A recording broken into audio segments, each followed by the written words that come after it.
એક રાજવંશની રાજકુમારી પણ દિલથી માત્ર એક જ નામ જપતી. શું એક સ્ત્રી પોતાના પતિ અને સમાજ સામે જઈને ભગવાન માટે બધું છોડી શકે? રાજસ્થાનના રાજમહેલમાં જન્મેલી મીરાબાઈ બાળપણથી જ કૃષ્ણને પોતાનો પતિ માની ચૂકી હતી.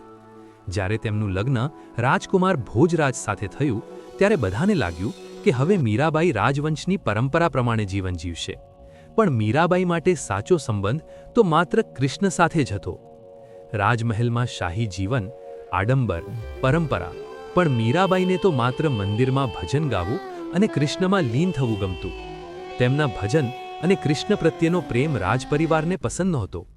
સાસુ સસરા અને સમાજે વારંવાર કહ્યું, તું રાજવંશની વહુ છે, તારે આ બધું છોડવું પડશે. પણ મીરાબાઈ માટે દુનિયા કરતાં કૃષ્ણ મોટા હતા. દિવસે દિવસ તણાવ વધતો ગયો. કહેવામાં આવે છે કે તેમને ઘણીવાર ઝેર આપવાનો પ્રયાસ થયો, પણ જ્યારે મીરાબાઈએ ઝેરનો પ્યાલો પીધો ત્યારે પણ કંઈ ન થયું, કારણ કે તેમની શ્રદ્ધા અડગ હતી અને કૃષ્ણ હંમેશા તેમની સાથે હતા. આ સંઘર્ષ માત્ર રાજમહેલ સાથે નહોતો, આ સંઘર્ષ હતો પ્રેમ અને ફરજ વચ્ચે, ભક્તિ અને સમાજ વચ્ચે.